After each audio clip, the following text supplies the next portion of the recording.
जैसे कि आप जानते हैं कि मैं पिछली वीडियो में आप सभी को बताया था कि किस तरह से आत्माओं का भटकना और रोना जो एक अलग संकेत दे रहा था। तो चलिए अब हम इस कहानी को आज खत्म करते हैं। नमस्ते, मैं कुंदन क्लास 12 का छात्र हूँ। आज की इस वीडियो में जानेंगे किस तरह से उस भटकती आत्मा का खात्मा कैसे किया गया था। ये पाठ बहुत ही डरावना और खतरनाक साबित हो सकता है। अगर आप किसी हॉस्टल लाइफ से बिलोंग करते हैं तो ये कहानी आपके लिए बिल्कुल परफेक्ट है। ये कहानी उन घटनाओं पर आधारित है जो हर उस पल को अच्छी तरह से समझाता है आखिर अंत में क्या हुआ। अब कहानी की शुरुआत होती है। ये विद्यालय लगभग 27 एकड़ तक फैला हुआ है और हर एक जगह की एक अलग पहचान है, जैसे पहाड़, ग्राउंड, मेस, एकेडमिक, हाउसेस और हाउसेस की एक अलग पहचान होती है, जैसे उदयगिरी, अरावली, नीलगिरी और शिवालिक, और भी बहुत कुछ है यहाँ पर। एक दिन की बात है, दो लड़के लोग घूमते घूमते पहाड़ की ओर चले गए। उन्होंने वहाँ देखा कुछ ऐसा जो आपको हैरान कर देगा।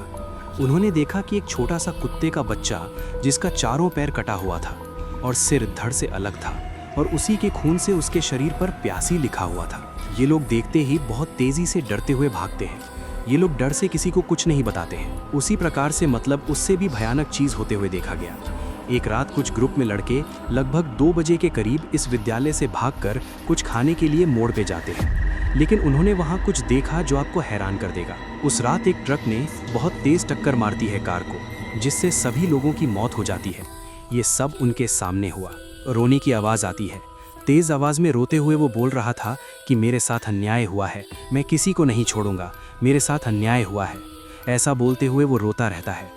वे लोग वहाँ से जान बचाकर भागते हैं और ये सभी बातें अपने सीनियर और क्लासमेट्स को वे लोग बताते हैं, जिसके बाद उन्होंने ये बात प्रिंसिपल से कंप्लेन किया।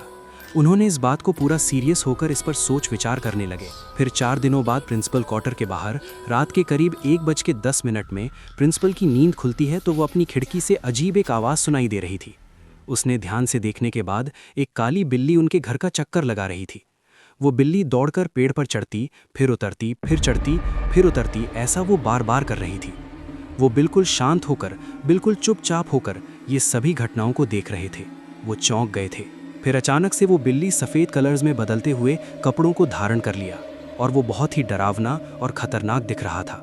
अगले दिन सुबह के समय उन्होंने सभी टीचर के साथ मीटिंग की और उस मीटिंग में ये सभी बातें बताईं। इसमें से एक गार्ड ने बताया, यहाँ बहुत पहले एक सीनियर ने खुदकुशी कर ली थी, जहाँ उसकी आत्मा इधर उधर भटकती रहती है।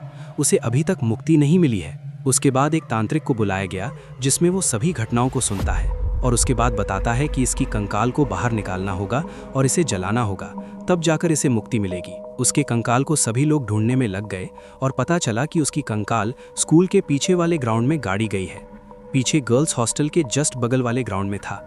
फिर उसके बाद इसे बाहर निकाला गया और फिर उसे सभी लोग देखते हैं। पूरा इससे सभी लोग डरते हैं। फिर उसके बाद तांत्रिक ने इसे विधि विधान से जलाता है। अगले ही दिन उस तांत्रिक की मृत्यु हो जाती है। लेकिन इसके बाद आगे तक कोई अजीब तरह की घटनाएं अब नहीं होती हैं। अब बिल्कुल सभी लोग खुशी खुशी रहने लगते हैं। ये कहानी अब खत्म होती है। ये कहानी आपको अच्छी लगी तो आप हमारे चैनल साइको गेमर को सब्सक्राइब ज़रूर करें। धन्यवाद।